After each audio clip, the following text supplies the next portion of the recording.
கர்த்தர் நல்லவர், கர்த்தர் நல்லவர், கர்த்தர் நல்லவர். ஆண்டவருடைய நாமத்துக்கு மகிமையும் கிருபையும் தயவும் உண்டாவதாக. நாம் இன்று முதல் சொல்கிறோம், புதிய ஒரு வேத பாடத்துக்குள் கடந்து செல்ல கர்த்தர் நமக்கு உதவியும் கிருபையும் செய்வாராக. கடந்த மாதத்தின் இறுதி வரைக்கும் ஆண்டவருடைய கிருபையினால் யோபுவின் புஸ்தகத்துல இருந்து பல காரியங்களை நாம் தொடர்ந்து வேத பாடமாக கவனிக்க கற்றுக்கொள்ள கர்த்தர் நமக்கு உதவியும் கிருபையும் தயவும் செய்து வந்தார். அதனால அந்த யோபுவை அதிக பேர் படிக்காதே, அதிகமே பயன்படுத்தாதே, அந்த யோபுவின் புஸ்தகத்துல குறிப்பிட்ட ஒரு அதிகாரத்தை வைத்து நாம் நிறைய காரியங்களை கற்றுக்கொண்டோம். யோபு 28 அதிகாரம் 15 முதல் 19 வரைக்கும் உள்ள வசனங்களில் கிட்டத்தட்ட 13க்கும் அதிகமான தொடர் காரியங்களை கற்றுக்கொண்டோம். அந்த வரிசையில் கர்த்தருடைய தீர்மானத்தின்படி இன்று முதல் ஏசாயா தீர்க்க தரிசனத்தின் புஸ்தகம் 3 அதிகாரம் 16 வசனம் முதல் நாம் தொடர்ந்து பல காரியங்களை கற்றுக்கொள்ள போகிறோம். ஏசாயாவின் புஸ்தகம் 3 அதிகாரம் 16 வசனம் முதல் 26 வசனம் என்கிற கடைசி வசனம் வரைக்கும் உள்ள பல காரியங்களை கற்றுக்கொள்ள கர்த்தராகிய தேவனுக்கு உதவியும் கிருபையும் தயவும் செய்வாராக. தேவனுடைய வார்த்தைக்கு ஆதாரமாய் பரிசுத்த வேதாகமத்திலிருந்து ஒரு வசனத்தை வாசிக்கிறேன். ஏசாயாவின் புஸ்தகம் 3 அதிகாரம் 16 வசனம். ஏசாயா 3:16. இன்னும் கர்த்தர் சொல்லுகிறதாவது, சீயோன் குமாரத்திகள் அகந்தையாய் இருந்து கழுத்தை நெரித்து நடந்து கண்களால் மறுத்தி பார்த்து ஒய்யாரமாய் நடந்து தங்கள் காலில் சிலம்பு ஒலிக்க திரிகிறார்கள். கர்த்தருக்கு மகிமை கிருபை தயவு உண்டாவதாக. இங்கு அருமையான ஒரு வார்த்தையை பார்க்கிறோம், சிலம்பு என்கிற வார்த்தை. இந்த சிலம்பு என்கிற வார்த்தை எதை குறிக்கிறதாயிருக்கிறது? பொதுவாகவே இந்த ஏசாயாவின் புஸ்தகம் 3 அதிகாரம் 16 வரைக்கும் உள்ள வசனத்தை எல்லாரும் வேத பாடமாக அல்லது இதிலிருந்து ஒரு பெரிய பிரசங்கமாக எடுப்பது கிடையாது. ஆனால் ஊழியக்காரர்களும் அதில் குறிப்பாய் பெந்தேகோஸ்தே பாஸ்டர்ஸ் என்று சொல்லுகிறவர்கள் இந்த அதிகாரத்தை பயன்படுத்தாத பிரசங்கமே கிடையாது, இந்த வசனங்களை பயன்படுத்தாத ஊழியங்களே கிடையாது என்று சொல்லலாம்.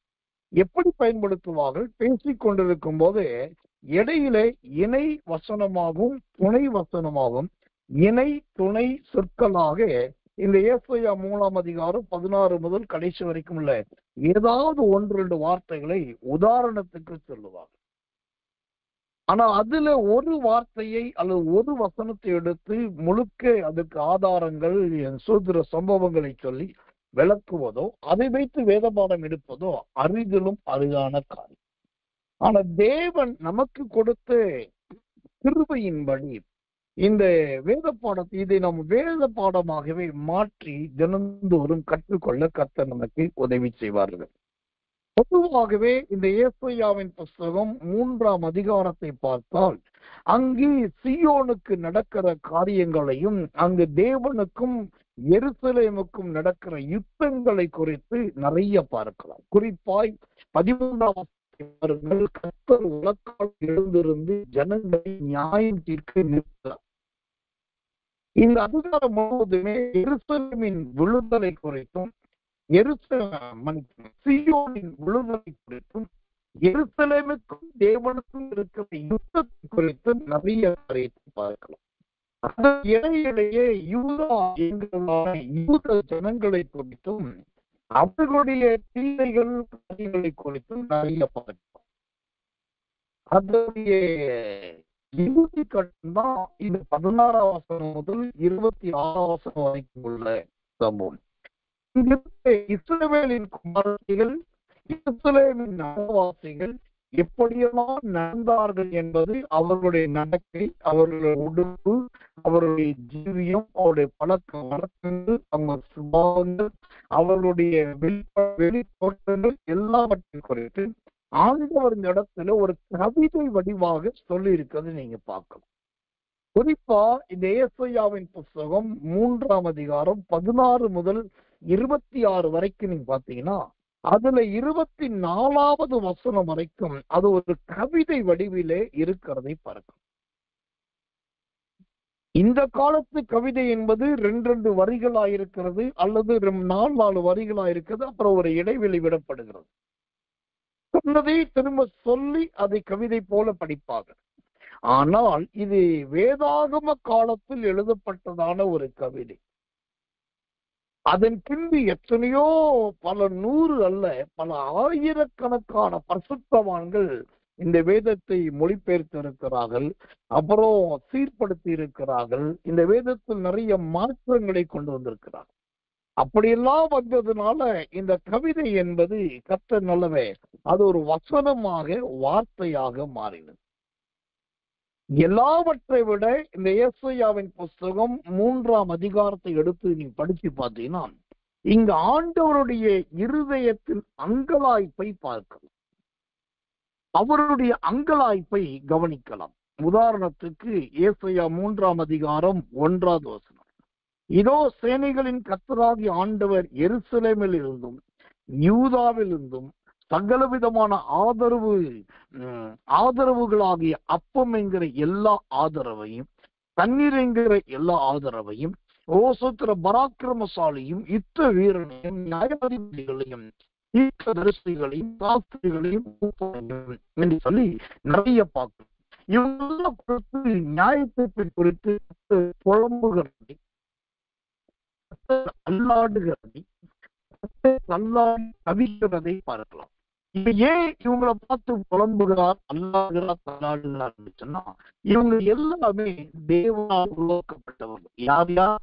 அந்த 2 சொல்லு. 1 பராக்கிரமசாலிகள், 2வது யுத்த வீரர்கள், 3வது நியாயாதிபதிகள், 4வது தீர்க்கதரிசிகள், 5வது சாஸ்திரிகள், 6வது மூப்பர்கள், 7வது அதிபதிகள், 8வது கனம் பொருந்தினவர்கள், 9வது ஆலோசனைக்காரர்கள், 10வது தொழில் செய்கிறவர்கள், 11வது சாமர்த்தியமானவர்கள், 12வது சாதுரியமானவர்கள், 13வது வாலிபர்கள். இப்படி சொல்லிக்கொண்டே போல இவர்கள் எல்லாமே தேவனால் உருவாக்கப்பட்டவர்,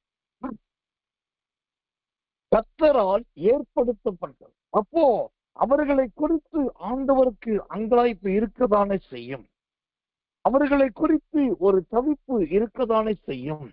அப்படி நாமத்துக்கு மகிமையுள்ளதான். அப்படிப்பட்ட தவிப்பை குறித்து சொல்லும் போதுதான் கர்த்தர் கடைசியா அந்த சீயோனின் குமாரத்திகளை குறித்து சொல்லுகிறார். சொல்லும் போதுதான் அந்த 16 முதல் 26 வரைக்கும் உள்ள வசனங்களில் அவங்களுடைய நடத்தையை குறித்து விவரிக்கிறார். கடந்து போட்டு இதுதான் இந்த ஏசாயாவின் புஸ்தகம் 3ஆம் அதிகாரத்தை குறித்த ஒரு சுருக்கமான விளக்கங்கள். இப்போ நேரடியாய் நாம் கர்த்தருடைய வார்த்தைக்குள் செல்லுவோம். அந்த ஏசாயாவின் புஸ்தகம் 3ஆம் அதிகாரம் 16வது வசனத்தை திரும்ப வாசிக்கிறேன். இன்னும் கர்த்தர் சொல்லுகிறதாவது, சீயோன் குமாரத்திகள் அகந்தையாய் இருந்து கழுத்தை நெரித்து நடந்து கண்களால் மறுத்தி பார்த்து ஒய்யாரமாய் நடந்து தங்கள் கால்களில் சிலம்பு ஒலிக்க திரிகிறார், சிலம்பு ஒலிக்க திரிகிறார். கர்த்தர் இங்கு ஆண்டவர் சொல்லுகிற பல உதாரணங்களில் முதல் உதாரணம் என்னன்னா, சிலம்பு என்பதை கர்த்தர் வெளிப்படுத்துகிறார். இந்த சிலம்பு என்பதை குறித்து நான் விளக்கம் கொடுக்கணுமானால் அது ஒரு மிகப்பெரிய விளக்கம். அதுக்கு நிறைய சரித்திரங்கள் இருக்கிறது. ஆனால் இங்கு அந்த சிலம்பு என்பதின் நிறைய விளக்கங்கள் இல்லாமல் தேவ ஜனங்களுக்கு பிரயோஜனமான காரியத்தை சொல்லிவிடுகிறது. முதலாவது, இந்த சிலம்பு என்றால் என்ன அர்த்தம்? இந்த சிலம்பு என்பது எதை குறிக்கும்? அந்த ஏசாயாவின் 3ஆம் அதிகாரம் 18வது வசனம் சொல்கிறது, அந்நாளில் அவர் அவருடைய ஆபரணங்களாகிய சிலம்புகள், ஆபரணங்களாகிய சிலம்புகள். அப்படியானால் கர்த்தர் நல்லவர், இந்த சிலம்பு என்பது எதை குறிப்பதுன்னா ஆபரணங்களை குறிக்கிறதா இருக்கும். அப்படி நாமத்துக்கு மகிமை உண்டாவதாக. அப்படியானால் எனக்குமான தெய்வ பிள்ளைகளே, இந்த ஆபரணங்கள் என்பது என்ன? இந்த ஆபரணங்கள் என்பது எதை குறிக்கிறதா இருக்கிறது? ஒரு வசனத்தை வாசிக்கிறேன்.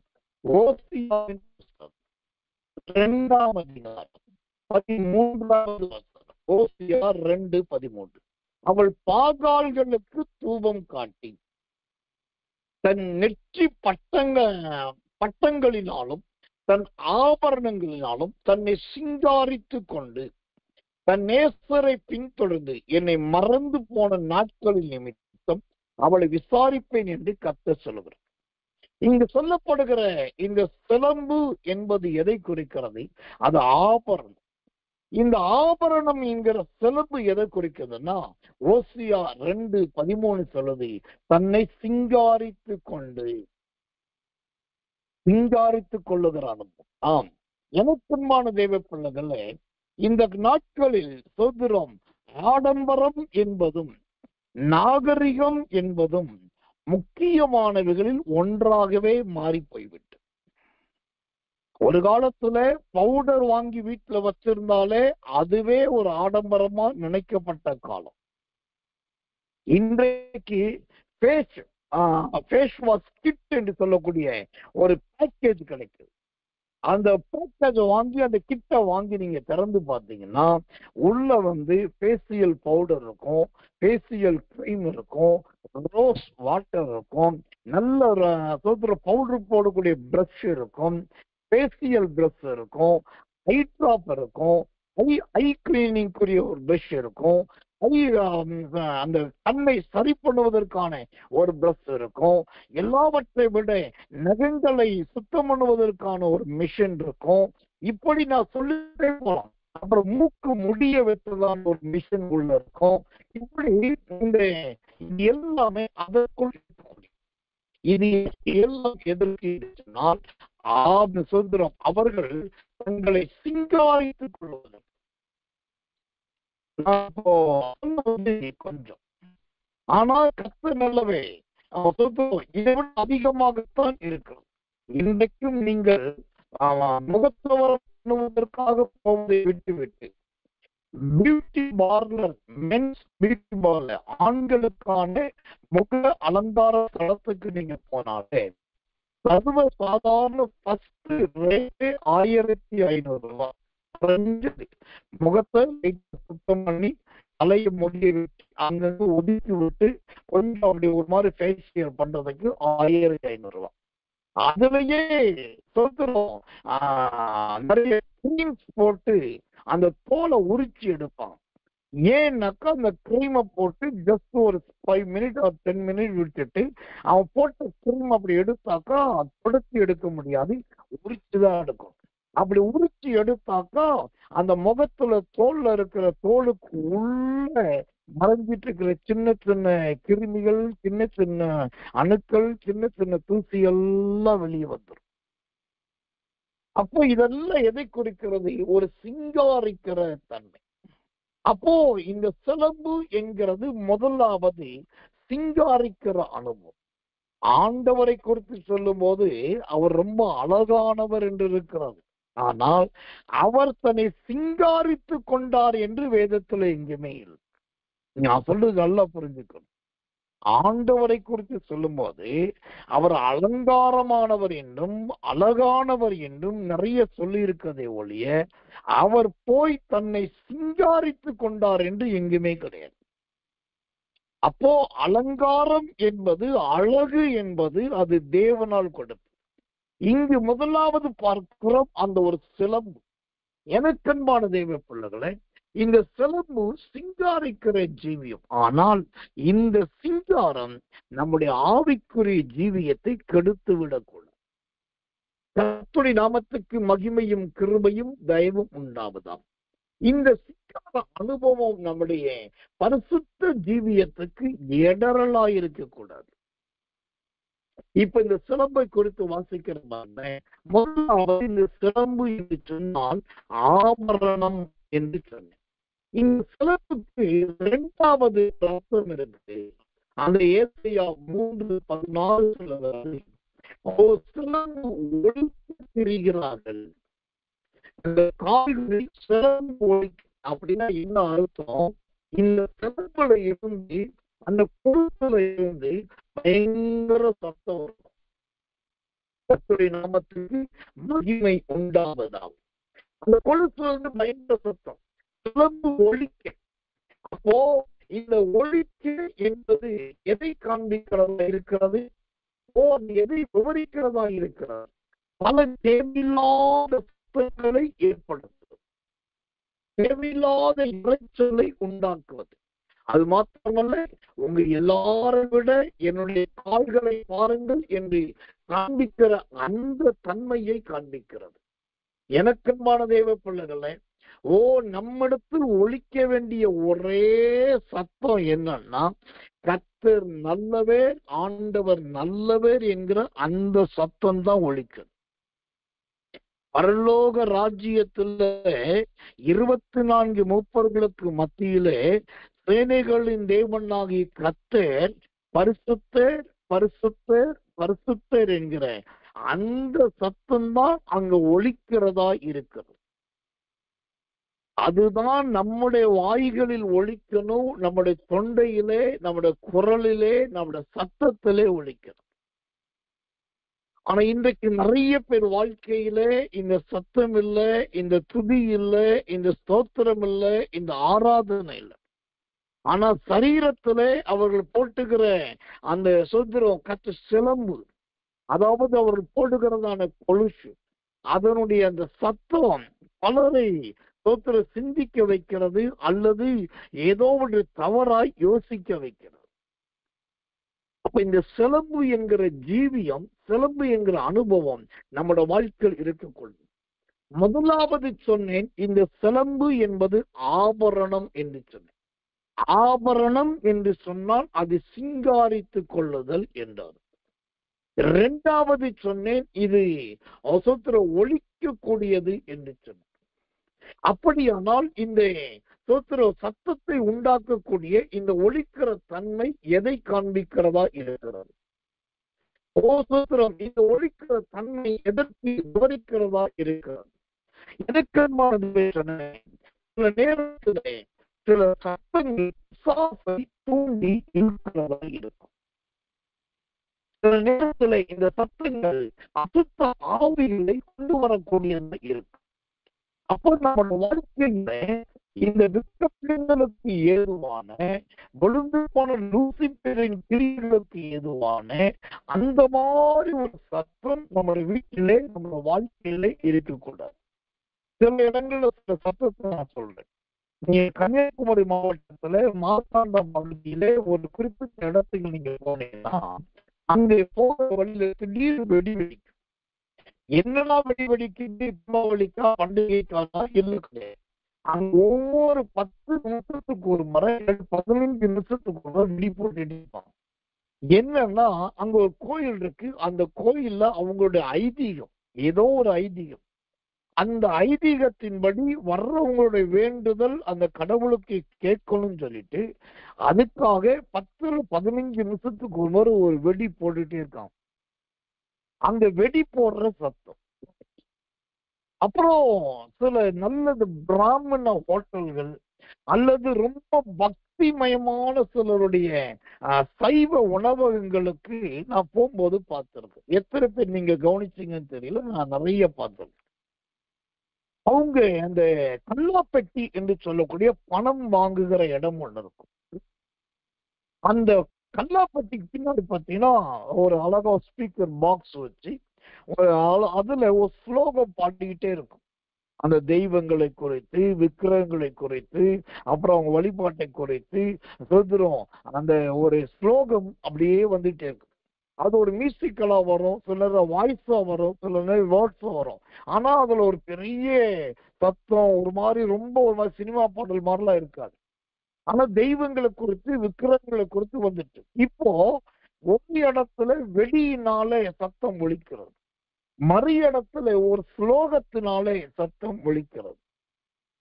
இன்னும் சில இடத்துல போகும்போது அதோடைய சத்தங்கள் ஒலிக்கிறது பார்த்தீங்கன்னா நிறைய பேரை இந்த பாட்டை போட்டு விட்டு பயங்கர சவுண்டை வச்சுட்டு அவங்க ரொம்ப பக்தி மயத்துல அப்படி எல்லாம் பண்ணுவாங்க.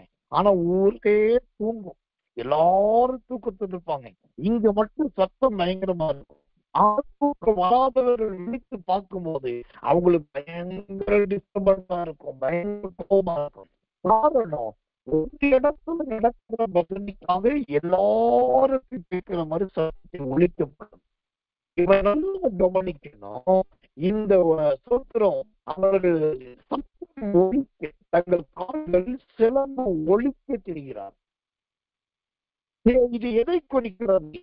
வீட்டுக்குள் சமாதானம் இல்லாத அனுபவத்தை குறிக்கும். வீட்டுக்குள் அமைதலான ஜீவியம் இல்லை என்பதை குறிக்கிறது. அவங்க வீட்டுக்குள் யார் பேசிட்டே இருக்கிறது, ஒருவருக்கும் குற்றம் காட்டிட்டே இருக்கிறது, ஏதோ ஒண்ணு பழம சொல்றோம், கத்து இறைச்சு. இந்த சிலம்பு என்பது முதலாவது ஆபரணம். அது ஆரம்பத்தில் வரும்போது ஆபரணம் என்கிற சிங்காரமா வருது. ஆனா அதே சிங்காரம் அடுத்து கொஞ்ச நேரத்துல ஒழிக்கிற சத்தமா மாறிடு. அந்த சத்தம் அது எதை குறிக்கிறது? கலக்கத்தை காண்பிக்கிறது, நிம்மதி இல்லாத ஜீவியத்தை காண்பிக்கிறது, சமாதானத்தை இழந்த அனுபவத்தை குறிக்கிறது. ஆனால் அதே சமயத்தில் பரிசுத்தவான்களுடைய, பரிசுத்தவாட்டிகளுடைய, தேவ ஜனங்களுடைய ஒரு ஸ்தலங்களுக்கு போய் பாருங்க, வீடுகளுக்கு போய் பாருங்க, அவங்க ஆராதனை ஸ்தலம் அல்லது ஆலயங்களுக்கு போய் பாருங்க, அங்க நல்ல ஒரு அமைதி இருக்கும், அங்க நல்ல ஒரு நிசப்தம் இருக்கு, அங்கு ஒரு இருதயத்துக்கு ஏற்றதான ஒரு கர்த்தருடைய கிருபை இருக்கும். காரணம், அவர்கள் சிலம்பு ஒழிக்க தெரிகிறவர்கள் அல்ல, அவர் எல்லாருமே தேவனுக்கு பயந்தவர்கள். ஆனா பைபிள் சொல்லுது, ஆடல் பாடலின் சத்தமும். சத்தம் என்பது வேறு, ஒழிக்கிற ஒளி என்பது வேறு. ஒழிக்கும் சத்தத்துக்கும் நீங்கள் முடித்து கூடாது. சத்தம் என்பது ஒன்று சந்தோஷத்தில் வருவது அல்லது ஆபத்தில் வருவது.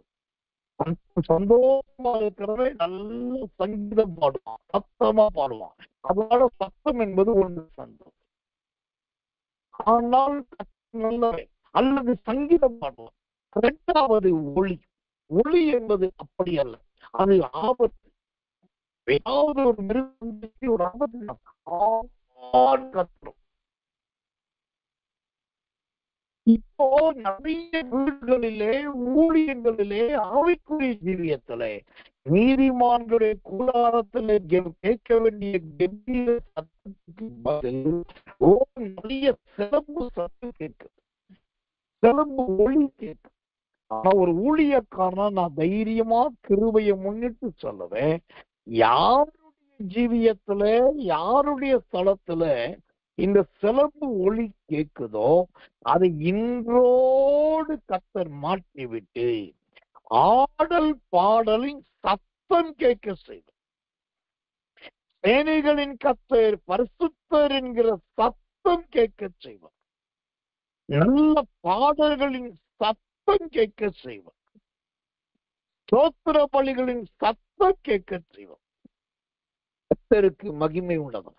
அப்ப இந்த சிலம்பு என்பது முதலாவது அது ஆபரணம். அந்த ஆபரணம் என்பது அப்ப சிங்காரத்தை குறிக்கிறது. இரண்டாவதாக இந்த சிலம்பு என்பது ஒளியை காண்பிக்கிறது. தேவையில்லாத ஒளி, அவசியமில்லாத ஒளி. அதை எடுத்து ஒரு ஸ்கேல் போட போவது கிடையாது, அதை எடுத்து ஒரு மியூசிக்கலோட கனெக்ட் பண்ண போவது கிடையாது. அந்த ஒளி தேவையே இல்லாததா இருக்கும். இன்னைக்கு காலையில 3 மணிக்கு பிரயாணத்துல முடிச்சுட்டு வந்து நல்ல காலையில 5 மணிக்கு அப்புறம் தான் நான் நிச்சயிச்சு சென்றேன். அப்புறம் கொஞ்ச நேரம் நல்லா தெரிவிக்கிறேன். காலையில இந்த தெருவில காய்கறி விற்கிற ஒரு வண்டி, ஒரு சுதந்திரம் குட்டியா வண்டி, இதுல மைக்க போட்டுக்கிட்டு இந்த காய் கிடைக்குது, அந்த காய் கிடைக்குது, இது இவ்வளவுதான், அது அவ்வளவுதான். ஒவ்வொரு நிமிஷத்துக்கு அதே சத்து திரும்ப திரும்ப திரும்ப. அப்ப ஒவ்வொருக்குள்ள தெருவுக்குள்ள நுழையும் போதே இங்க சத்தம் கேட்குது. ஆனா திரும்ப வந்துட்டு வீட்டுக்கு வந்துட்டு திரும்ப அந்த இருக்கு. அப்படி யாராவது ஒருத்தவங்க ஒரு முருங்கைக்காய் வாங்குறாங்க, ஒரு கேரட் வாங்குறாங்க, அல்லது ஒரு வெங்காயம் வாங்குறாங்கன்னா வண்டியை நிப்பாட்டி சேல் பண்றாங்க. சேல் பண்ணிட்டு இருக்கும்போது கூட 2-3 பெண்கள் வந்துடுறாங்க. அவங்க எல்லாம் வாங்குற வரைக்கும் அந்த சத்தம் கத்திக்கிட்டே தான் இருக்கு. அப்புறம் கடைசியில் காலை எழும்பி பார்த்தேன், ஒரே இறைச்சல். எட்டு போய் பார்த்து ஆளை காணும், வண்டி எங்கேயும் போயிடுச்சு. கொஞ்ச நேரத்துல திரும்பி வந்துச்சு. திரும்பி வந்த வண்டியை பாக்குறேன், உள்ள அவன் ஒரே ஒரு ஆள் தான் இருக்கிறான். அது சோத்திர கவனிக்கிறதுல மற்ற யாரும் கிடையாது. அப்புறம் பக்கத்துல போய் அவன்கிட்ட அம்மா பொறுமையா சொன்னேன், இவ்வளவு சத்தம் போட்டு காலையில சொன்னதையே சொல்லிட்டு இருக்குது, இது எவ்வளவு பொறுக்க முடியும் அப்படின்னு சொன்னோன்னே அவளை ரொம்ப சாரி சொல்லிட்டு போய் சத்தத்தை குறைச்சான்.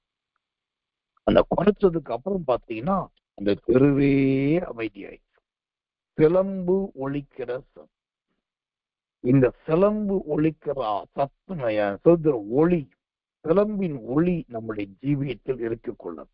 அதற்கு பதிலாக கர்த்தரை துதிக்கிற சத்தம், ஆண்டவரை ஆராதிக்கிற சத்தம், தேவனுடைய சேனைகளின் கர்த்தர் பரிசுத்த பரிசுத்த பரிசுத்தர் என்று பாடுகிற சத்தம், அந்த சத்தம் நம்முடைய வாழ்க்கையில காணப்பட வேண்டும்.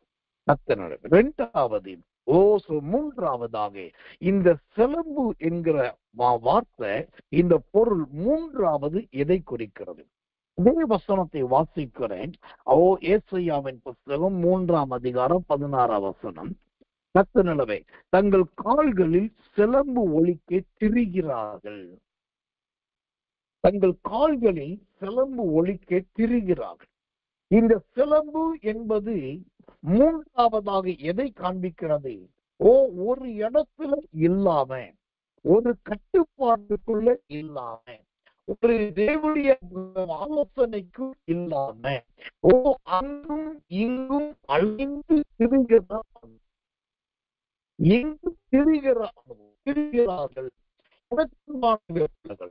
அந்த திரிகிறார்கள் என்கிற வார்த்தை எதை காண்பிக்கிறது தெரியுமா? வேதத்திலிருந்து ஒரு வசனத்தை வாசிக்கிறேன். யாத்திரையாகமத்தின் புத்தகம் 14ஆம் அதிகாரம் 3வது வசனம். யாத்திரையாகமம் 14:3. அப்பொழுது பார்வோன் இஸ்ரவேல் புத்திரரை குறித்து அவர்கள் தேசத்தில் திகைத்து திரிகிறார்கள், வனாந்தரம் அவர்கள் அடைத்து போட்டது என்று சொல்லுவான். அவர்கள் தேசத்தில் திகைத்து திரிகிறார். இந்த சிறப்பு என்பது மூன்றாவது திரிகிற அனுபவத்தை குறிக்கிறது. இந்த திரிகிற அனுபவம் எதை குறிக்கிறது? கர்த்தர் நல்லவே, திகச்சு போவது, எந்த காரியமும் செய்ய முடியாம, எதையுமே சாதிக்க முடியாம, விக்கித்து போவது, அங்கலாய்த்து போவது.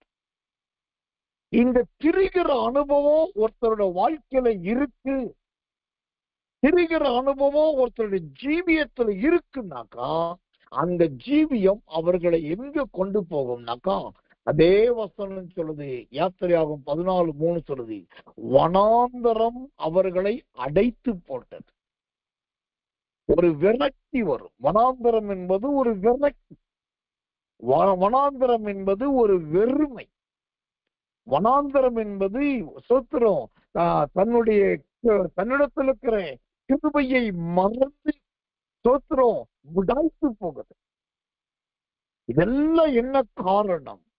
கர்த்தர் நல்லவே, அந்த சோத்திர சிலம்பு ஒலிக்கிற ஒளி. இப்ப அது எங்க கொண்டு வந்துருச்சு?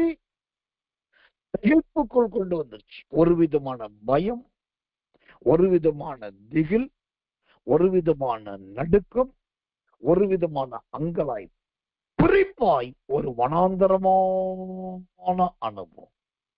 இந்த சோத்திரம் திரிகிறதை குறித்து இன்னொரு வசனம் ரொம்ப தெளிவா இருக்கு. யோபுவின் புத்தகம் 5ஆம் அதிகாரம் 14வது வசனம். யோபு 5:14. அவர்கள் பகற்காலத்திலே அந்தகாரத்துக்கு உள்ளாகி மத்தியான வேளையிலே இரவில் தடவுகிறதை போல தடவி திரிந்தார். பகற்காலத்துல அந்தகாரம், மத்தியானத்துல இரவு. இது என்னையா ஒரு வாழ்க்கை? எதை குறிப்பது தெரியுமா? ஒரு வாழ்க்கையில வெளிச்சம் இல்லை, வாழ்க்கையில் பிரகாசம் இல்லை, வாழ்க்கையில் ஒரு பிடித்து நடக்க ஒரு கோயில், வாழ்க்கையில எதிர்காலத்தை குறித்த நம்பிக்கை இல்லை, வாழ்க்கையில என்ன செய்வதென்று தெரியலை என்ற எல்லாம் நேருக்கு மாறான அனுபவங்கள். அந்த வசனம் ரொம்ப பயங்கரமா இருக்கு. பகற்காலம் அந்தகாரமா இருக்கு, மத்தியான நேரம் இரவா இருக்கு. இரவிலே இருள் வந்தாதான் பூமிக்கு போகும். ஆனா மத்தியானமே இரவு வந்துருச்சுனாக்கா அங்க எல்லா வேலையும் கெட்டுரும். எனக்கன்பான ஊழியக்காரரே, என் அன்பு ஊழியக்கார சகோதரிகளே, எனக்கு பிரியமான சகோதரர்களே, சகோதரிகளே, விசுவாச தெய்வ பிள்ளைகளே, உங்களுடைய ஜீவியத்துல நிலையற்றவர்களாய் அலைந்து திரிகிற ஒரு அனுபவம் இருக்கும் என்று சொன்னால், கர்த்தருடைய வார்த்தையை முன்னிட்டும் தேவனுடைய அபிஷேகத்தை முன்னிட்டு நான் சொல்லுவேன், இந்த திரிகிற அனுபவத்துக்கு ஆண்டவர் ஒரு முடிவை உண்டாக்க விரும்புகிறார். ஆண்டவர் இதற்கு நிரந்தர முற்றுப்புள்ளியை வைக்க போகிறார் என்றார். இந்த இடத்துல நான் கொஞ்சம் மனம் திறந்து வெளிப்படையாய் பேச வேண்டும் என்று கர்த்தருக்குள் விரும்புகிறேன். இன்றைக்கு நான் ஒரு பிரசங்கியார் தான். இன்றைக்கு வேதத்தை கற்றுக் கொடுக்கிற, வேதத்தை போதிக்கிற ஒரு வேத பண்டிதன் என்று உங்களால் அழைக்கப்படுகிறது தான். இன்றைக்கு ஒரு புத்தக ஆசிரியன் தான். இன்றைக்கு நான் ஒரு தீர்க்கதரிசி தான். இது எதுவுமே மறுப்பதற்கெல்லாம் ஒரு சுவிசேஷகன், இன்றைக்கு நான் ஒரு அப்போஸ்தலன், இப்படி நிறைய சொல்லிட்டே போலாம். இவ்வளவு இருந்தாலும் இந்த பட்டங்கள், இந்த புகழ்ச்சிகள், இந்த பெயர் எல்லாவற்றை விட இந்த அங்கீகாரம் ஒண்ணு வருது பாருங்க. உண்மையாவே ஒரு ஊழியக்கார் தான், உண்மையாகவே ஒரு நல்ல ஒரு டீச்சர் தான், உண்மையாவே நல்ல பிரசங்கியா தான், எப்படிங்க ஒரு அங்கீகாரம் இப்பதான் கிடைச்சிருப்பாரு. ஆனா இந்த அங்கீகாரம் கிடைக்கிறதுக்கு முன்னாடி என்னுடைய வாழ்க்கையுமே இந்த சிலங்கு ஒளிக்கிற ஒளியின்படி திரிகிறதாக எனக்கு தெரிஞ்சு நல்ல ஞாபகம். ஒரு எம்பிபிஎஸ் படித்து முடிச்ச டாக்டர், அவர் one of the family member. இப்போ ஒரு கவர்மெண்ட் மிலிட்டரி ஆபீசர், அப்புறம் ஒரு பெரிய சர்ஜன். அவர்கிட்ட ஒரு நாள் சொன்னேன், அத்தர் எனக்கு கிருபையெல்லாம் கொடுத்துருக்காரு, ஆனா நான் வெளியில எங்கேயும் ஊழிட்டு போறல, யாருமே என்ன கூப்பிடுறது இல்லை, ஏன்னா எல்லாரும் தெரியாது. நீங்க எனக்கு ஒண்ணு பண்ணுங்க, நீங்க போயிட்டு இருக்கிற இந்த ஒரு ஆர்கனைசேஷன், உங்களுக்கு அங்க சகல விதமான ஆனரபிள் இருக்கு, ரெஸ்பெக்ட் இருக்கு, என்ன கேட்பாங்க. அப்போ இன்னும் ஒரு நாள் அந்த ஸ்தானத்துல நம்ம 2 பேர் போவோம், வேற ஒண்ணுமே வேண்டாம். அவங்க காவலத்துக்கு எல்லா பிரான்ச்சுக்கு ஒரு தமிழ் ஸ்பீக்கரா அனுப்பினா போதும். அதுக்கு அவங்க லெட்டர் கொடுத்து அந்த லெட்டரை அவங்களே அவங்க மேகசின்ல டிஸ்ட்ரிபியூட் பண்ணா போதும். அப்புறம் எனக்கு எல்லா மீட்டிங் காலிங் வந்துடும். நான் போய் கூலித்து நல்லா செய்திருவேன், கொடுக்கப்பட்ட எல்லா கிருவை பயன்படுத்தணும். அது அவருக்கு, அந்த டாக்டருக்கு அவ்வளவா மனசுக்கு ஓவல. ஆனாலும் என்னுடைய வார்த்தையை அவர் தட்ட முடியல. எனக்கு கீழ்ப்படிஞ்சு ஆகணும், நான் சொல்றதை கேட்டுதான் ஆகணும். அந்த இடத்துல இருக்கிறதுனால சரி பாஸ்டர் வாங்க போவோன்ட்டு ஒரு நாள் குறிப்பிட்டு ஒரு ஸ்தாபன தலைவர்கிட்ட பேசி அப்பாயின்மெண்ட் வாங்கி போயாச்சு. அங்க போய் உட்காந்து பேசிட்டு இருக்கோம். இந்த டாக்டர் என்னை பத்தி நிறைய ஆகா ஓகன்றாரு, அப்படியாக்கு எப்படியாக்குன்றாரு, இவர் சொல்லிதான் எங்க வீட்டுல அது நடந்தது, நாங்க நிறைய பார்த்திருக்கோம் அப்படின்னு நிறைய சொல்றாரு. சொல்லிட்டு பாஸ்டர் உங்களுடைய ஸ்தாபனத்துல ஐயாவை நீங்க பயன்படுத்தணும் அப்படின்னு அவரு எல்லாம் பார்த்து சிரிச்சுட்டு ஒரே ஒரு கேட்டார், இதுக்கு முன்னாடி எந்தெந்த மீட்டிங் போனீங்க, அந்த மீட்டிங் போன நோட்டீஸ் எல்லாம் எனக்கு வந்து காட்டுங்க. எந்த சர்ச்சுக்கு போயிருந்தீங்க, எந்தெந்த ஸ்தாபனத்தில் போயிருக்கீங்க, இல்லாட்டி என்னென்ன மீட்டிங் நடத்திருக்கீங்க, யார் யாரோட சேர்ந்து மீட்டிங் நடத்திருக்கீங்க, அந்த நோட்டீஸஸ் இருந்தா எனக்கு கொஞ்சம் சாம்பிளுக்கு ஒரு 10 மீட்டிங்க்கு ஒரு நோட்டீஸ் அனுப்புங்கன்னாரு. நான் பார்க்கிறேன் என் கையில அப்படி ஒரு நோட்டீஸே கிடையாது. அங்கங்க போயிருக்கிறேன், பெரிய எதுவும் கிடையாது. ஆனா எனக்கு வாஞ்ச ஒரு ஸ்தாபனத்தை கூட்டி என்ன பயன்படுத்த. கடைசியில அங்க போன காரியம் 100% அப்படியே ஃபெயிலியர் ஆயிடுச்சு. அவர் அன்பா பேசி அனுப்பிட்டார். அப்புறம் ஒரு நாள் திருச்சியில எபனேசர் அப்படின்னு எபனேசர் பால் அப்படின்னு நினைக்கிறேன், அவர் இருக்கார். அப்போ எனக்கு சிஎஸ்ஐ ரெவரண்ட் வந்தது. அந்த சிஎஸ்ஐ ரெவரண்ட் பொழுது அசுத்த ஆவி அவனுடைய டோம் பண்ணி ஆரம்பிச்சு அவர் விட்டு வெளியே போச்சு. அவருக்கு அவர் மாட்டோடு தொடர்கிறார். மாட்டோடு உணவு கொள்வதை மாட்டோடு தொடர்கிற ஒரு மனிதன். அதனால அவர் பயங்கரமான அசுத்தாவை பிடித்திருந்தாரு. கடைசி இன்னொரு யூஸ் பண்ணி அவரை என் வீட்டுக்கு வர இங்க ஜெபிக்க, அவருக்கு அந்த மாட்டுக்கும் மாடுகளுக்கும் இவருக்கும் உறவு தொடர்கிற அனுபவம் எல்லாம் வெளியேறி 100% ரெக்கவரி ஆயிட்டாரு. அடுத்த ஒரு பெரிய சிங்கராவே மாறிட்டார். அதனால அவருக்கு என் மேல பெரிய மரியாதை, ரொம்ப பயம் வேற, ரொம்ப பக்தியானவர். அவருக்கு பக்தி ரொம்ப குற்றம்லாம் இருக்குது, இவங்க டேலண்ட் இருக்குது. ஆனா வெளியே தெரியல. வாங்க நான் உங்களை இன்ட்ரடியூஸ் பண்றேன் அப்படின்ட்டு எனக்கு திருச்சியில அந்த சம்ஜபம் சேர்ந்து அங்க கூட்டு போயிட்டார். அங்க கூட்டு போயிட்டு அப்பாயின்மெண்ட் வாங்கி போய் உட்கார்ந்துருக்க எல்லாம் பண்ணோம். அவர் போனாக்கா அவர் போயிட்டு இருந்த ஊழியம், அவர் செய்த மீட்டிங்கு, அவர் எங்கெங்க போயிட்டு இருந்தாரு, அமெரிக்காவுக்கு போனது, இலங்கைக்கு போனது, அப்புறம் அந்த நாட்டுக்கு போனது, இந்த நாட்டுக்கு போனது, அதேதான் சொல்றாரு தவிர என்னை அழைத்து கொண்டு போனவருடைய ரெவரன்ஸுடைய பேச்சுக்களையோ நான் யாருங்கிற விசாரிக்கிறதே அவர் அறியவே இல்லை. அதுக்கு இடம் கொடுக்கவே இல்லை. பிரிகிற அனுபவம். நான் இன்னைக்கு ஒரு ஸ்தானத்துல வந்திருக்கிறேன், கர்த்தர் ஒரு அங்கீகாரத்தை கொடுத்திருக்கிறார் அப்படின்னா நம்ம சாதாரணமா இல்லை. இவர் வழிய போய் கேட்ட இடங்கள் அவமானப்பட்டது. ஆனா அந்த அளவுக்கு அன்றைக்கு மெச்சூரிட்டி இல்லை. இன்னொரு பக்கத்துல இருதயத்தில் நெருப்பு எரிஞ்சுட்டே இருக்கும். நீ போய் பிரசங்கம் பண்ணணும், யாருக்கா சத்தியத்தை சொல்லணும், ஏதாவது வேதத்தை விளக்கி காட்டும். அப்போ ஒரு திரிகிற அனுபவம். கடைசி ஒரு நாள் வந்தது, என் ஆவியில ரொம்ப பாதிக்கப்பட்டேன்னா தேவ சமூகத்துல உட்கார்ந்து ஆண்டுட்டு அழுதேன். ஆண்டவரே, நான் உங்களோட ஊழியத்தை தான் செய்ய விரும்புறேன், ஆனா நான் எங்கெங்கயோ போய் திரிகிறேன். நீர் என்னை மன்னியும், இனி நான் எங்கேயும் தெரிய மாட்டேன், என்னை தயவா நீர் எடுத்து பயன்படுத்துன்னு. அதுக்கு ஒரு தேவ சமூகத்தில் உட்கார்ந்து மணிக்கணக்கா இல்ல, நாள் கணக்கா இல்ல, வார கணக்கா ஜெபம், வார கணக்கா. அப்படி ஜெபிச்சதுக்கு அப்புறம் பாருங்க, நிறைய ஊழியர்கள், நிறைய கூட்டங்கள், பரிசுத்த ஆவிக்கு முன்பாய் நான் பலிபீடத்துல சொல்றேன், கதவை திறக்க ஆரம்பிச்சதுக்கு அப்புறம் இந்த போய் யார் யார்கிட்ட வாய்ப்பு கேட்டோம், யார் யார்கிட்ட எங்களை அறிமுகப்படுத்திட்டோம், யார் யார் என்னை கொண்டு போய் ரெக்கமெண்ட் பண்ணாங்க, யார் யார் இன்ட்ரோடியூஸ் பண்ணாங்களோ அவங்க யார் மூலமாகவும் அவர்கள் எவர்கள் மூலமும் எந்த ஒரு ஊழியமும் கூட்டமும் கிடைக்கவே இல்லை. ஆனா அறியாத புதர்கள், தெரியாத மீட்பர்கள் எல்லா ஊழியர்கள் செய்தி கேள்விப்பட்டு எல்லாருமே புக் பண்ணாங்க. ஆண்டவர் கதவு திறக்க ஆரம்பிச்சதுக்கு அப்புறம்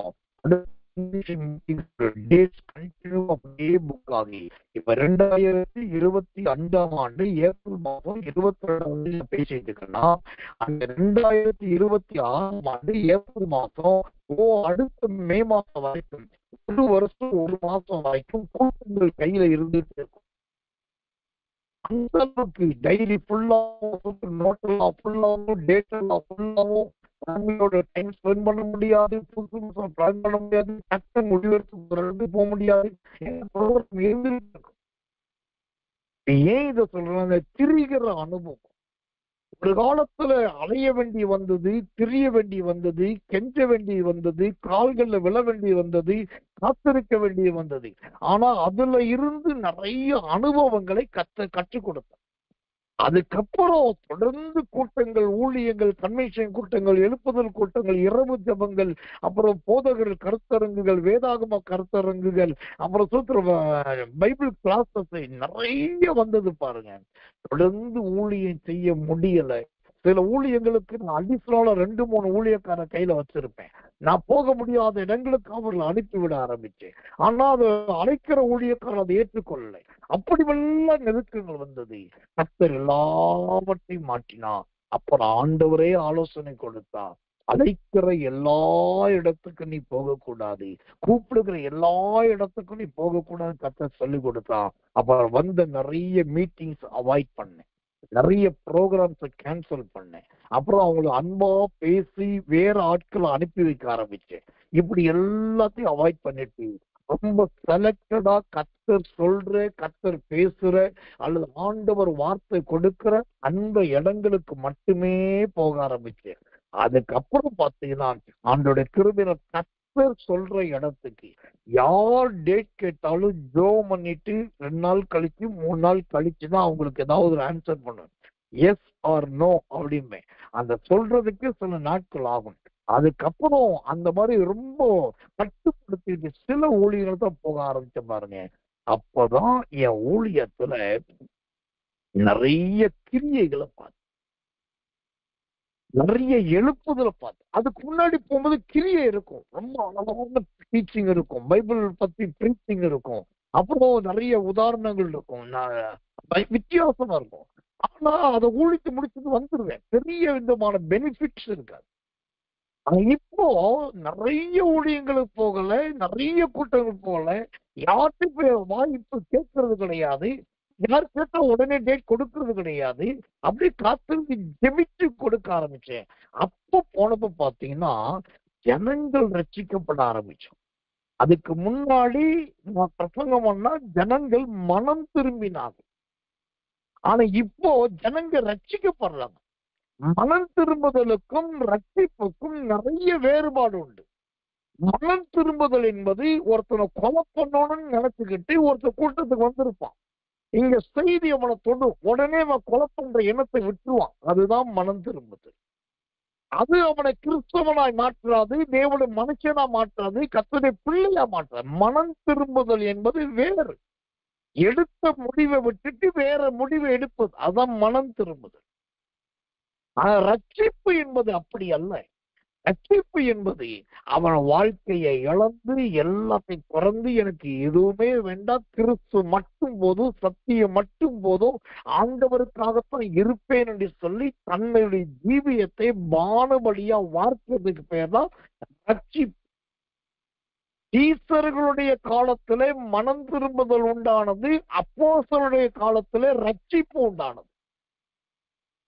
இதுதான் இந்த வித்தியாசம் தெரிஞ்சுக்கணும். இப்ப ஏன் ஊழியத்துல இதுக்கு முன்னாடி நிறைய மனம் திரும்புதல் இருந்துச்சு, அவங்க ஜீவியத்துல கனி இல்லை, அவங்க ஜீவியத்துல சாட்சி இல்லை. ஆனா நிறைய பேர் சொன்னாங்க நீங்க வந்ததுக்கு அப்புறம் இப்படி முடிவு மாத்திட்டேன் அப்படின்னு.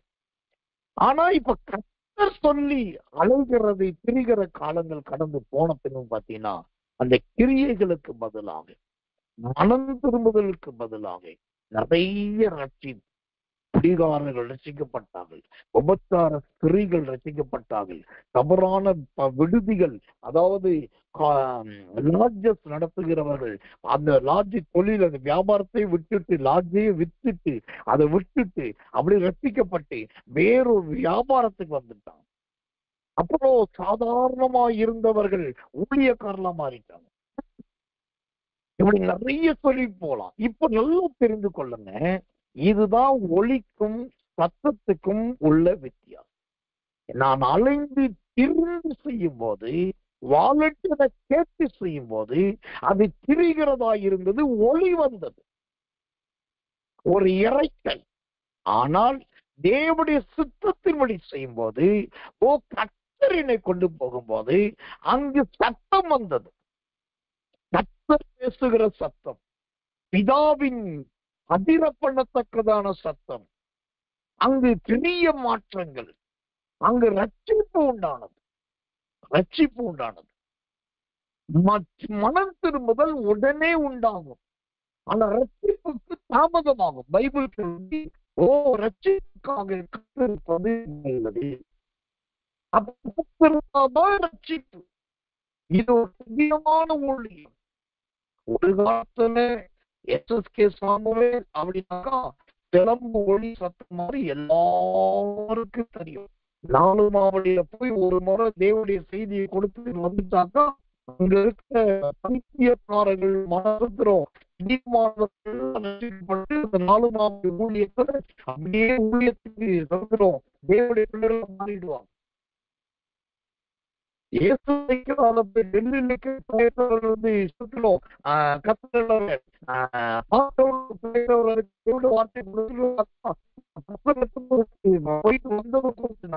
சாட்சிகள் வந்துவிட்டு ஒளி வீசிக்கிட்டே இருக்கும், அவர் ஒளியோட சொல்லி வந்துகிட்டே இருக்கும். ஆனா இதெல்லாம் பார்க்கும்போது அது ஒரு வித்தியாசம் சிலம்பு ஒளி போலதான் இருந்தது. ஆனால் இன்றைக்கு ஆண்டவர் சிலம்பு ஒழிக்க திரிகிறார்கள் என்கிற ஜீவியத்தை விட்டுட்டு, ஓ சிலம்பே இல்லாம அந்த கலகலப்பு வேண்டாம், அந்த கிளுகிளுப்பு வேண்டாம், அந்த ஒரு விதமான சத்தம் வேண்டாம், அப்படி ஒரு விதமான ஒளி எழுப்புறது வேண்டாம், அமைதியா இருப்போம். இப்ப நான் சொன்ன ஒரு காலத்துல கூட்டங்களுக்காக ஊழியங்களுக்காக வாலண்டியரை போய் கேட்க ஆரம்பிச்சேன். அப்புறம் சொன்னேன் ஒரு கட்டம் வந்தது, கர்த்தரே கதவை திறந்தா நிறைய ஊழியங்கள் வந்தது. அவர் சொல்ற ஒரு வருஷத்துக்குரிய கன்வென்ஷன் மீட்டிங் கையில் இருந்தது. மூன்றாவது சொன்னேன் இதெல்லாம் அவாய்ட் பண்ண, கர்த்தர் சொல்ற இடத்துக்கு மட்டும் போனேன், மனம் திரும்புதல் மாறிச்சு, ரட்சிப்பு உண்டாயிடுச்சுன்னு சொன்னேன். ஆனா இப்போ பாத்தீங்கன்னா என் ஜனங்களா இருக்கிறதுனால ஓப்பனா நான் பேசுறேன், எனக்கு எந்த விதமான கன்வென்ஷன் கூட்டங்கள் கிடையாது, எந்த விதமான ஸ்பெஷல் மீட்டிங்ஸ் கிடையாது, எந்த கேம்ப்லையும் ப்ரீச் பண்றதுக்கு என்னை யாரும் இப்ப அழைக்கிறது கிடையாது. கர்த்தர் நல்லவன். பெரிய பெரிய மாநாட்டில நான் போவது கிடையாது. எந்த நான் ஊழியத்துக்கு போனாதான் நான் சாப்பிட முடியும், அங்க காணிக்க வந்தாதான் நான் பிள்ளைகளை பார்க்க முடியும். எனக்கு வருமானமும் தசோபாகவும் இங்கே யாராவது கொடுத்தாதான் நம்ம ஊழியத்தில் இருக்கிறவர்களுக்கு நான் சம்பளமே போட முடியும். ஆனா இப்ப கொஞ்ச காலம் பார்த்தீங்கன்னா எந்த பெரிய மீட்டிங்ஸ் கிடையாது, கூட்டங்கள் கிடையாது, கன்வென்ஷன் கிடையாது, காஸ்பல் மீட்டிங்ஸ் கிடையாது, ஆன்லைன் ஒரு சாதாரண ஒரு ஆன்லைன் பிரேயர் கிடையாது, ஒரு ஃபாஸ்டிங் பிரேயருக்கு இன்விடேஷன் கிடையாது, எதுவுமே கிடையாது. வீட்டில்தான் இருக்கு. இது இப்போ இல்ல, கிட்டத்தட்ட பல மாதங்கள், ஒரு வருஷத்துக்கு நான் சொல்லுவேன். ஆனா பாத்தீங்கன்னா நான் தொடர்ந்து ராத்திரி பகலா ஓடி நிறைய மேல மேலையா ஏறி பெரிய பெரிய ஊழியக்காரங்க ஊழிய செய்த ஒரு காலத்துல எல்லாம் எனக்கு வந்த வருமானமும் அங்க அன்னைக்கு நான் இருந்த ஜீவியமும் ரொம்ப குறைவு. ஆனா இன்னைக்கு எதுவுமே இல்லைங்க, எந்த ஊழியமும் இல்லைங்க. ஆனா ராஜ பாதையில் நிறைய தானம் பண்ணும், நிறைய தர்மம் பண்ணும், தங்களுடைய ஊழியத்தை விடாம பண்ணிட்டு, அப்புறம் மற்ற இடங்களுக்கு கட்டணம் நிறைய பேர் உதவி செஞ்சுட்டு இருக்கோம். ஆண்டுக்கு தொடர்ந்து பிரயாணங்கள் கார்ல போறோம், அதுக்குரிய கதைகள், போற இடத்துல தங்குறது வர்றது. அப்படி இப்போ வீட்டுல முழு குடும்பத்தார பார்த்து கொண்டு வந்து சேர்த்துட்டாங்க, அவங்கள பார்க்கவே எல்லாமே இருக்குது. ஆனா எப்படி இது நடக்கிறது என்பது தெரியல. ஜனவரி மாசம் நம்ம தீர்க்க தரிசன பயிற்சி முகாம நடத்தணும், மார்ச் மாசத்துல ஆவின் மண்டல முகாம நடத்தணும், ஏப்ரல் மாசத்துல பிறந்த நாள் பண்டிகையை நடத்தணும். இது எல்லாமே பல லட்சம் லட்சம் லட்சமானது. எங்கிருந்து வந்தது? இது எந்த ஸ்தாபனம் கொடுக்குது? யார் கொடுக்கிறார்கள்? இது எப்படி முடிகிறது? நான் பரிசுத்தாவிக்கு முன்பாக மாத்திரமல்ல, நான் போதிக்கிற வசனத்தின் மீது கையை வச்சு சொல்லுவேன், இது எல்லாம் எனக்கே தெரியாது. ஆனா கர்த்தர் சொல்லிட்டாரா, தைரியமா அறிவிச்சது. கர்த்தர் சொல்லிட்டாரா, உடனே திட்டமிட ஆரம்பிச்சிருது. கர்த்தர் சொல்லிட்டாரா, உடனே பிளானிங் போட்டுறது. முடியறதுக்குள்ள ஒரு நயா பைசா கடன் இல்லாம கட்டணும். ஏன்னா சிலம்பின் ஒளிக்கு பதிலாக கர்த்தரின் சத்தம் உள்ளே வந்தது. இதுவரைக்கும் நான் மீட்டிங் போனாதான் அடுத்து ஒரு ப்ராஜெக்ட் போட முடியும்ன்றது எனக்கு விசுவாசம், நம்பிக்கை இருந்தது. அதை போயிட்டு வருவோம், அதை வச்சு நம்ம மீட்டிங் நடத்துவோம். ஆனா இப்ப அப்படி இல்லை. எதுவுமே இல்லாட்டியும் மாநாட்டை நடத்த முடியும், எதுவுமே இல்லாட்டியும் பண்டிகைகள் நடத்த முடியும், எதுவுமே இல்லாட்டியும் முகாம் நடத்த முடியும். ஏனென்றால் அதை வைத்து இதை நடத்துவதல்ல, இப்ப நடத்துவது எல்லாமே கர்த்தர் நடத்துகிறார். எல்லாம் கர்த்தர் நடத்திட்டு இருக்கார். ரொம்ப ஆச்சரியமா, ரொம்ப ஆச்சரியம். இந்த விசுவாச ஜீவியம் தான் என் அன்பு ஜனங்களாகிய உங்களுக்கு வரணும்னு நான் சொல்றேன். இந்த விசுவாச வாழ்க்கை தான் உங்களுக்குள் உண்டாகணும்னு நான் சொல்றேன். நீங்க பேங்க்ல உங்களுக்கு ஒரு 12 லட்சம் ரூபாய் இருக்குது, இது நான் இப்படியே செலவழிச்சோன்னா அதுக்கு போட்டுன்னா கண்டிப்பா பிரச்சனை இல்லைன்னு சொல்லி அந்த 12 லட்சத்தை நீங்க பிளான் பண்ணி அதுக்கு மேல வச்சு ஒரு கூட்டத்தையோ ஊழியத்தையோ கல்யாணத்தையோ நிச்சயத்தையோ ஏதோ ஒண்ணு பண்ணீங்கன்னா அது ஒரு லட்சத்து விசுவாச வாழ்க்கை அல்ல, அது நம்பிக்கை. என்கிட்ட இருக்கு, அது நம்பிக்கை. நான் நம்பிக்கையை குறித்து சொல்லவில்லை, விசுவாசத்தை குறித்தது. விசுவாசம் என்ன? ஓ, முதல் முறை போய் பார், அங்க மேகம் தோன்றும். இல்ல ஐயா, மேகம் தோன்ற, சரி விடு. 2வது முறை போய் பார், மேகம் வரும். போய் பார், இல்லையா மேகம் வரும், சரி விடு, கவலைப்படாத. திரும்ப 3வது தடவை போய் பாரு, அங்க மேகம் மட்டும் இல்லை, மழையும் காத்து வரும். இல்லையா, மேகமும் வரல, மழையும் வரல, காத்து வர, சரி விடு, எதுவுமே வர வேண்டாயா, விடாத. 6வது முறை போ, வரலையா 7வது முறை போ. அப்போ வரும் பாருங்க ஒரு மேகம், அது விவரிக்க முடியாத. ஓ, கர்த்தர் நல்லவை. ஒரு சாதாரண ஒரு உள்ளங்கை மேகம் தான். அந்த உள்ளங்கை மேகத்துலதான் கர்த்தருடைய ரகசியமே இருக்கு. அந்த உள்ளங்கை சுதந்திர மேகத்துலதான் கர்த்தருடைய கிருபையே இருக்கு.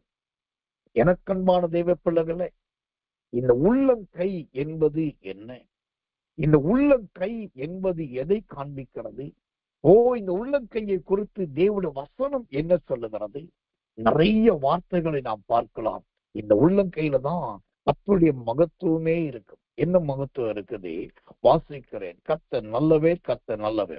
தானியேலின் புத்தகம் 10ஆம் அதிகாரம் 10வது வசனம். தானியேல் 10:10. இதோ, ஒருவன் கை என்னை தொட்டு என் முழங்கால்களும் என் உள்ளங்கைகளும் தரையை ஊன்றி இருக்க என்னை தூக்கி வைத்து. ஆமென். உள்ளங்கை எதை குறிக்க தெரியுமா? தூக்கி விடுதல். எலியா சொல்றாரு, போய் பார்ப்பா. அவன் சொல்ற ஒண்ணு இல்லப்பா, இவன் சொல்ற பாருப்பா, இவன் சொல்ற ஒண்ணு இருக்குப்பா, இவன் சொல்ற பாரு. 1 2 3 4 5 6 பாரு. இந்த மனுஷன் மாட்டிக்கிட்டேன். சரி போவோம். 7வது முறை அப்பதான் பார்க்க முடியும் ஒரு உள்ளங்கை மேகம் என்பதே தானியேல் 10:10 தூக்கி நிறுத்தது. எலியாவின் ஜெபம் தூக்கி நிறுத்தப்பட்டது. எலியாவின் விசுவாசம் தூக்கி நிறுத்தப்பட்டது. எலியாவின் கண்ணீர் தூக்கி நிறுத்தப்பட்டது. எலியாவின் அங்கலத்தை தூக்கி நிறுத்தப்பட்டது. அந்த உள்ளங்கை மேகத்துக்கு உள்ளே இருந்து காற்று வந்தது. உள்ளங்கை மேகத்துக்கு உள்ளே இருந்து நல்ல சுதந்திரம் மழை வந்தது. சிலம்பு பிள்ளைக்க திரிகிறார். நம்மளோட வாழ்க்கையில சிலம்பின் இறைச்சல் வேண்டாம். ஒரு தெய்வ மனுஷனா சொல்றேன், மனம் திரும்புதல் ஒரு காலம். ஆனா இந்நாட்களில் கர்த்தர் செய்வது ரட்சிப்பை கொடுக்கும். ரட்சிப்பு என்றாலே கர்த்தரால் தூக்கி விடப்படுது. தானியேலுடைய உள்ளங்கைகளை தூக்கி விட்ட ஆண்டவர் எல்லா சிக்கலிலிருந்து தூக்கி விடப்படும். எல்லாரும் சொல்றாங்க, எலியா கர்மேல் பருவத்தில் ஜோமனும் அக்கினி இறக்கப்படினான்னு. நான் சத்தியமா சொல்றேன், சத்தியத்தை சொல்றேன். என்னன்னா, எலியா ஜோம் பண்ணி வானத்திலிருந்து அக்கினி இறக்கப்படினாரே, அது ஒரு பெரிய அற்புதமே இல்லைங்க. சத்தியத்தை சத்தியமா தெரிஞ்சு கொள்ளுங்க, அது ஒரு அற்புதமே கிடையாது. எப்படி அக்கினி இறக்கியாச்சு, அப்புறம் எல்லாத்தையும் எரிஞ்சு போச்சு, எல்லாம் நடந்துருச்சு. ஆனா இப்ப அங்க தேவை என்ன? தேசத்துக்கு தேவை மழை, ஜனங்களுக்கு தேவை தண்ணி, மிருகங்களுக்கு தேவை தாகம் தீர்க்கப்படும், தீர்க்கதரிசிக்கு தேவை வார்த்தை நிறைவேறும், ராஜாவுக்கு தேவை கிருபை காக்கப்படும். இது எல்லாத்துக்கும் அங்க தேவை வானத்திலிருந்து தண்ணி வரணும், மழை வரணும். அக்கினி இறங்குனதை விட மழை இறங்குனதா எலியாவின் வார்த்தை, கர்த்தரின் வார்த்தை. அதே போல இன்னைக்கு உங்க வாழ்க்கை இருக்கலாம். சிலம்பு ஒலிக்கிற மாதிரி இறைச்சல் இருக்கலாம். ஆனா தெரிந்து கொள்ளுங்க, இதுவரைக்கும் அக்கினி இறங்கினதை விட இனி உங்களுக்காக மழையவே இறங்க பண்ண போகிறோம். உங்க விசுவாசம் வீண் போகாது தேவ பிள்ளையே. நீங்க பட்ட பாடுகள் வீண் போகாது தேவ பிள்ளையே. 6 வருடம் கிடைக்கலங்க, பார்க்கலங்க, தெரியலங்க. அவன் எளிய விடல. 7வது முறை போய் பார். அப்ப 7 என்பது காத்திருக்கிறான். காத்திருங்க. சத்தியமா கிருபை கொண்டு சொல்றேன், உங்களுக்கு ஒரு மழை வரும். அது அங்க ஒண்ணுமே இல்லாத இடத்துல இருந்து கர்த்தர் அந்த விசுவாசத்தினால உங்களை ஜெயிக்க வைப்பார். உங்களை ஜெயிக்க வைப்பார். இது சத்தியம். நம்பிக்கை என்பது வேறு, விசுவாசம் என்பது வேறு, மனம் திரும்புதல் என்பது வேறு, ரட்சிப்பு என்பது வேறு. நான் நம்பிக்கையை குறித்து பேசவில்லை, மனம் திரும்புதலை குறித்து பேசவில்லை. ரட்சிப்பை குறித்து பேசுகிறேன். சோதரம் கர்த்தர் நல்லவை விடுதலையாக்கப்படுவதை இவருடைய கிருபையை குறித்து பேசுகிறேன். ஆண்டவர் உங்களுக்கு அந்த கிருபையை கொடுப்பார், அந்த ரட்சிப்பை கொடுப்பாராக. கர்த்தர் நல்லவை. ஆண்டவர் உங்களுக்கு உங்க சத்தத்தை கேட்பாராக.